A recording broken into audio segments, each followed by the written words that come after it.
Arquivo de riqueza número 15. Título: As pessoas ricas põem o seu dinheiro para dar duro para elas. As pessoas de mentalidade pobre dão duro pelo seu dinheiro.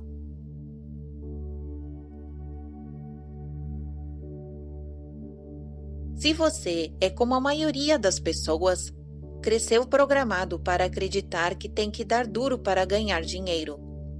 São boas as chances, porém, de que tenha sido criado sem o condicionamento de que tão importante quanto isso é fazer o seu dinheiro dar duro para você.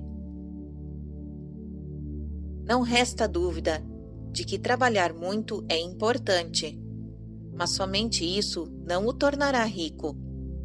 Como eu sei disso? Observe o mundo real. Existem milhões, não, existem bilhões de pessoas que se matam de trabalhar, suam a camisa durante todo o dia até a noite. São todas ricas? Não. A maioria delas vive na pindaíba ou quase lá. Por outro lado, quem você vê flanando pelos clubes de alta classe de todo o mundo? Quem passa as tardes jogando golfe ou tênis e velejando? Quem curte os dias fazendo compras e as semanas gozando férias? Os ricos, é claro. Portanto, vou ser direto. As ideias de que é necessário trabalhar duro durante toda a vida para ficar rico é besteira. Um antigo ditado propõe R$ 1 de trabalho por R$ 1 de salário. Não há nada de errado com esse provérbio, exceto que ele não diz o que fazer com esse real de salário. Saber que destino dar a essa quantia é o que permite passar do trabalho duro para o trabalho inteligente. Os ricos podem viver os seus dias se divertindo e relaxando, porque trabalham de maneira inteligente. Eles compreendem o princípio de alavancagem e põem não só outras pessoas, como o próprio dinheiro para trabalhar para eles. A minha experiência diz que, de fato, é necessário trabalhar muito para ganhar dinheiro. Para as pessoas ricas, no entanto, essa é uma situação temporária. No caso de quem tem uma mentalidade pobre, é permanente. Os ricos entendem que é necessário suar a camisa somente até que o seu dinheiro comece a trabalhar duro e bastante para ocupar o seu lugar. Eles acreditam no seguinte: quanto mais o seu dinheiro trabalhar, menos eles terão que trabalhar. Lembre-se, dinheiro é energia. A maioria das pessoas entra com a energia operária e tira a energia monetária. Os que alcançaram a liberdade financeira aprenderam a substituir a energia do trabalho que investem por outras formas de energia que incluem trabalho de terceiros, sistemas de negócios e capital de investimento. Repito, primeiro a pessoa sua para ganhar dinheiro, depois deixa que ele dê duro para ela. No jogo do dinheiro, muita gente não faz a menor ideia do quanto custa vencer. Qual é a sua meta? Quando você vence o jogo? Você está jogando para o gasto? Para ter rendimentos de 30 mil por ano? Para ficar milionário ou para se tornar um multimilionário? O objetivo do jogo do dinheiro que eu ensino é nunca ter que trabalhar novamente, a não ser que você deseje fazer isso, e neste caso, que seja por opção, não por necessidade. Em outras palavras, a meta é tornar-se financeiramente livre tão rápido quanto possível. A minha definição de liberdade financeira é simples.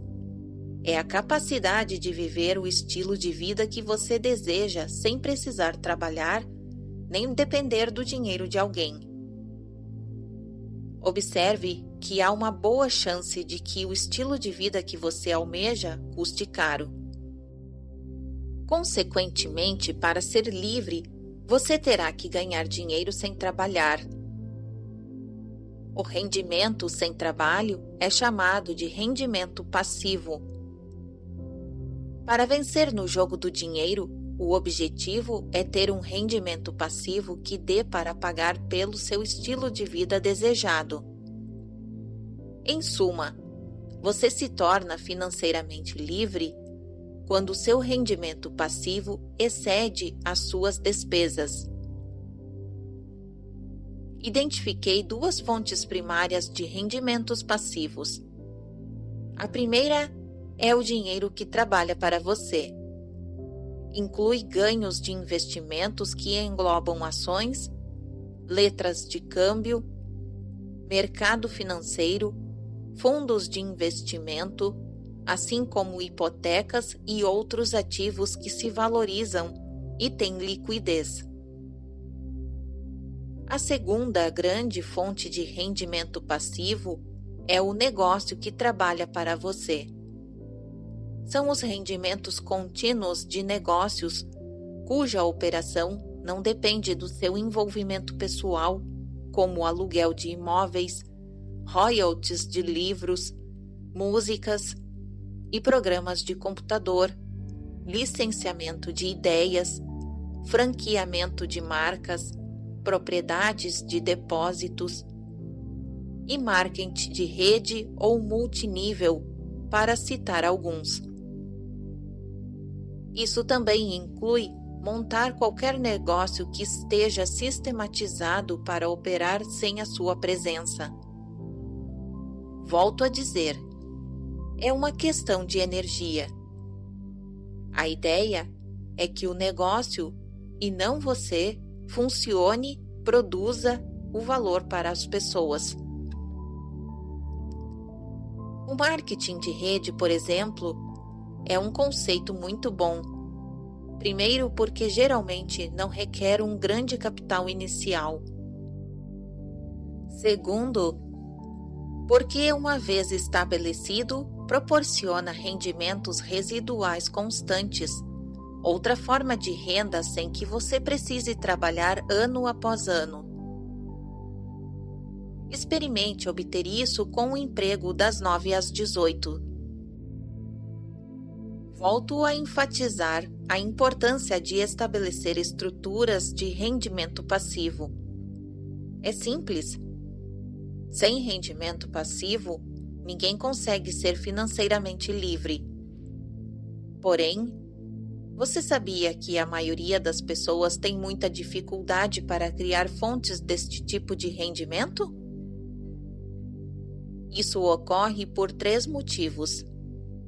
Primeiro, o condicionamento. A maioria de nós foi programada para não ter rendimentos passivos.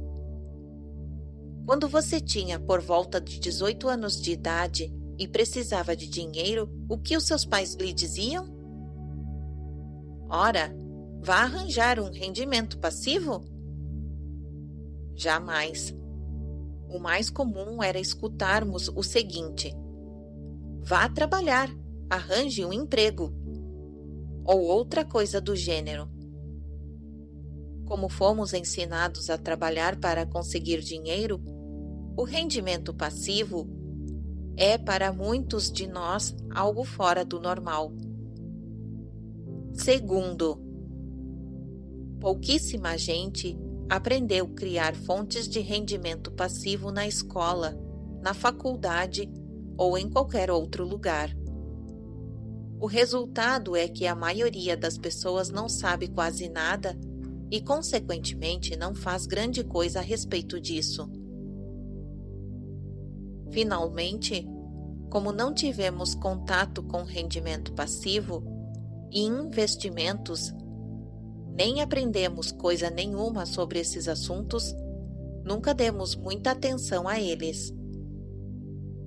As nossas opções profissionais e de negócios são amplamente baseadas na geração de rendimentos com o trabalho. Se você tivesse aprendido desde pequeno que uma meta financeira básica na vida é criar fontes de rendimento passivo, não teria reconsiderado algumas opções profissionais? Sempre recomendo às pessoas que escolham um negócio em que a geração de fluxos de rendimento passivo seja natural e relativamente fácil. Quando elas estão atuando num campo em que propicia isso, a minha sugestão é que mudem de área ou de atividade. Isso é importante, sobretudo, numa época em que muitos profissionais são prestadores de serviços pessoais e têm, portanto, que estar presentes para ganhar dinheiro. Não há nada de errado em estar no ramo de serviços pessoais, a não ser o fato de que, se a pessoa não montar o seu próprio cavalo de investimento bem cedo e cavalgar excepcionalmente bem, ficará presa na armadilha de precisar trabalhar para sempre. Optando por negócios que a curto ou longo prazo produzam rendimentos passivos, você terá o melhor dos dois mundos: rendimentos ativos agora e rendimentos passivos no futuro. Consulte as opções de negócios geradores de rendimentos passivos que apresentei alguns parágrafos atrás. Infelizmente, um grande número de pessoas tem um modelo de dinheiro programado a favor do rendimento ativo e contra o rendimento passivo. Se isso for o seu caso, procure mudar essa atitude radicalmente para que a obtenção de rendimentos passivos substanciais seja algo normal e natural na sua vida. As pessoas ricas pensam a longo prazo. Elas equilibram os seus gastos e prazeres de hoje com os investimentos necessários para a liberdade de amanhã. Os indivíduos de mentalidade pobre pensam a curto prazo. As suas vidas são governadas pela satisfação imediata. Eles usam a desculpa: como posso pensar no amanhã se mal consigo sobreviver neste momento? O problema é que, no fim das contas, o amanhã se tornará hoje. Quem não cuidar do problema agora, dirá a mesma coisa de novo amanhã. Para aumentar a sua riqueza futura, você terá que ou ganhar mais ou gastar menos. Não vejo ninguém com um revólver apontando para sua cabeça e determinando em que casa você deve morar, no carro que você deve ter, que roupas deve usar ou que comida deve comer. Você tem o poder de fazer escolhas. É uma questão de prioridades. Quem pensa pequeno opta pelo agora. As pessoas ricas preferem o equilíbrio. Veja o caso dos meus sogros. Durante 25 anos, os pais da minha mulher foram donos de uma loja de conveniência. A maior parte da sua receita provinha da renda da venda de cigarros, barras de chocolate, sorvetes, chicletes e refrigerantes. A venda média era de menos de $1. Em resumo, estavam no ramo dos centavos de dólar. Ainda assim, eles poupavam a maior parte do seu dinheiro. Não comiam em restaurantes, não compravam roupas caras e não tinham carro do ano. Viviam de modo confortável, mas modesto, e pagavam a sua hipoteca. Chegaram a adquirir metade do mercado onde a loja estava situada, poupando o investimento de centavos. O meu sogro conseguiu se aposentar aos 59 anos de idade. Detesto ser obrigado a lhe dizer isso, mas quase sempre comprar coisas para o prazer imediato não passa de uma tentativa fútil de compensar a insatisfação com a vida. Em geral, gastar um dinheiro que você não tem é a manifestação da vontade de viver emoções que já estão ao seu alcance. Essa síndrome é comumente conhecida como terapia do varejo. Os gastos excessivos e a necessidade de gratificação imediata têm pouco a ver com o que você está efetivamente comprando e tudo a ver com a falta de satisfação na sua vida. Mas é claro que se o seu gasto for excessivo, não for motivado por suas emoções imediatas, ele provém do seu modelo de dinheiro. Natalie, outra das minhas alunas, me disse que os seus pais eram o máximo em termos de avareza.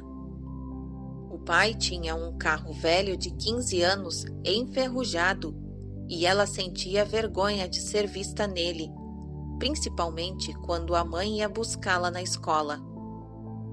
Sempre que entravam no automóvel, rezava para que ninguém estivesse olhando.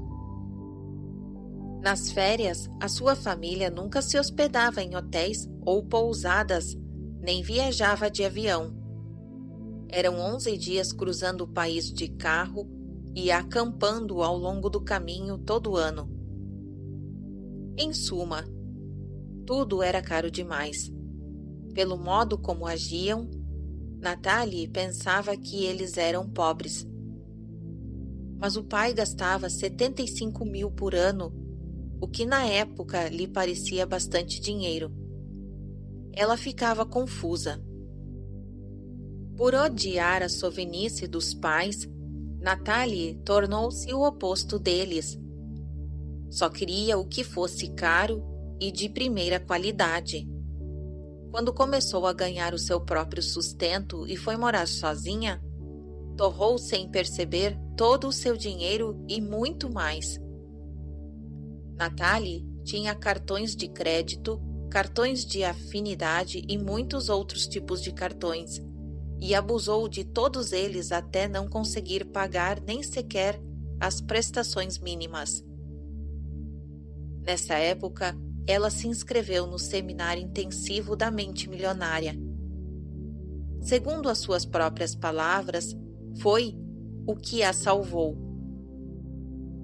Na sessão em que identificamos a sua personalidade de dinheiro, toda a vida de Natalie mudou. Ela entendeu por que gastava tanto. Era uma forma de ressentimento contra os pais por serem tão sovinas. E também para provar a si mesma e ao mundo que não era tão unha de fome quanto eles. Natalie diz que desde que fez o curso e alterou seu modelo, não teve mais ânsia de gastar com coisas sem sentido. Ela nos contou que certa vez caminhava por um shopping center quando viu na vitrine de uma de suas lojas favoritas um lindo casaco de couro marrom claro. Na mesma hora, a sua mente disse: "Este casaco ficaria ótimo em você, combinaria muito bem com o seu cabelo louro. Você precisa dele porque não tem nenhum casaco bonito e elegante." Ela entrou na loja e disse que gostaria de experimentá-lo. Nesse momento, viu a etiqueta com o preço, $400. Nunca havia desembolsado tanto dinheiro por um casaco. A sua mente insistiu. "E daí? Ele fica lindo em você.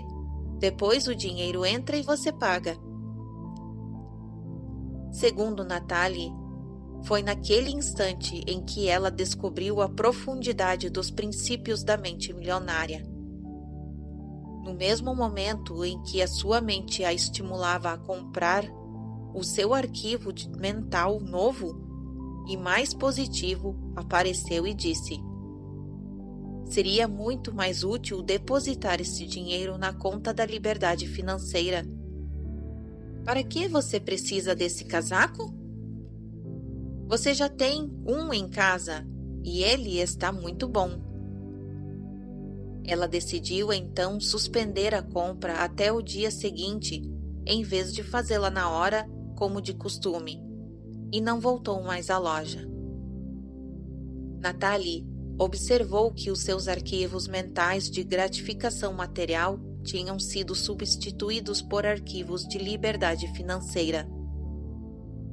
Ela não estava mais programada para gastar. Hoje, sabe que é útil usar o exemplo dos seus pais para economizar e, ao mesmo tempo, se permitir desfrutar de prazeres com os que deposita na conta da diversão. Algum tempo depois, Natalie fez com que os seus pais participassem do seminário para que passassem a agir de modo mais equilibrado. Emocionada, ela disse que eles começaram a se hospedar em hotéis, compraram um carro novo e depois aprenderam a pôr dinheiro para trabalhar para eles. Aposentaram-se como milionários. Hoje ela compreende que para ser milionária não precisa ser tão sovina quanto os seus pais foram. Mas sabe também que se gastar o seu dinheiro de forma desmedida, como antes, nunca será financeiramente livre. Nas suas próprias palavras, ela disse: é fantástico ter o meu dinheiro e a minha mente sob controle. Volto a dizer, a ideia é fazer o seu dinheiro trabalhar para você tanto quanto você trabalha para ele. Para isso, é necessário poupar e investir em vez de gastá-lo como se essa prática fosse a missão da sua vida. Chega a ser até engraçado. Os ricos possuem muito dinheiro e gastam pouco, ao passo que as pessoas de mentalidade pobre têm pouco e gastam muito. Longo prazo versus curto prazo. Quem pensa pequeno trabalha para ganhar para o dia de hoje, enquanto as pessoas ricas trabalham para investir no amanhã. Os ricos compram ativos, coisas cujo valor provavelmente aumentará. As pessoas de mentalidade pobre adquirem passivos, coisas cujo valor com toda certeza diminuirá. Quem é rico coleciona terras e propriedades. Os que têm uma mentalidade pobre juntam contas a pagar. Ofereço a você o mesmo conselho que dou aos meus filhos. Compre imóveis. Embora seja melhor adquirir aqueles que produzam fluxo de caixa, na minha opinião, qualquer imóvel é melhor do que nenhum. Claro que esses bens têm altos e baixos, mas no fim, seja daqui a 10, 20 ou 30 anos, pode apostar que eles estarão valendo muito mais do que hoje. E isso é tudo o que você precisa para ficar rico. Adquira agora o imóvel que está ao seu alcance do seu bolso. Se precisar de capital, associe-se a pessoas em quem confia e que conheça bem. A última hipótese de você ter problemas com esses bens é exagerar na dose e ter que vendê-los na baixa. Mas se seguir o meu conselho anterior e administrar corretamente o seu dinheiro, a probabilidade de isso acontecer é muito pequena. Como diz o ditado, não espere para comprar imóveis. Compre imóveis e espere. Como já dei um exemplo envolvendo os meus sogros, É justo que cite agora um exemplo da vida dos meus pais. Como já disse, eles não eram pobres, mas mal se garantiam na classe média. Meu pai dava duro danado e a minha mãe, como não tinha uma saúde muito boa, ficava em casa comigo e com os meus irmãos. Muito cedo, meu pai percebeu que todos os construtores para quem trabalhava construíam em terrenos que haviam comprado muitos anos antes. Observou ainda que todos eles ficaram extremamente ricos. Então, os meus pais, que também poupavam centavos, juntaram o suficiente para adquirir um terreno de 12.000 metros quadrados a cerca de 32 quilômetros da cidade onde morávamos. Custou-lhe na época $60.000. 10 anos depois, um empreendedor decidiu construir um shopping horizontal na propriedade. Os meus pais a venderam por $600.000. Descontando os custos inicial, esta operação lhes deu um rendimento médio anual de $54.000. Hoje, eles estão aposentados e vivem confortavelmente, mas eu aposto que sem a compra e venda dessa propriedade, estariam até hoje na corda bamba. Felizmente, o meu pai percebeu o poder do investimento e principalmente o valor do investimento em imóveis. Agora você sabe por que eu coleciono terras. Enquanto as pessoas de mentalidade pobre veem cada real como um dinheiro a ser trocado por algo que querem imediatamente, os ricos consideram cada real que possuem uma semente a ser plantada para render outros 100, que podem ser replantados para render outros 1.000, e assim por diante. Pense nisso. Todo real que você gasta hoje pode lhe custar R$100 no futuro. Eu, pessoalmente, considero cada uma das minhas notas de dinheiro um soldado cuja missão é conquistar a liberdade. Desnecessário dizer que tomo o maior cuidado com os meus soldados da liberdade. Não me desfaço deles de modo fácil nem rápido. Texto em destaque. Princípio de riqueza. Os ricos consideram cada real que possuem uma semente a ser plantada para render outros R$100, que podem ser replantados para render outros 1.000 e assim por diante. Continuação da narrativa. O segredo é instruir-se. Aprenda sobre o mundo dos investimentos. Familiarize-se com os vários tipos de investimento e instrumentos financeiros, como imóveis, hipotecas, ações, fundos, letras de câmbio, moedas estrangeiras, tudo o que esteja a seu alcance. Escolha uma área para se especializar. Comece a investir nesse campo e depois diversifique.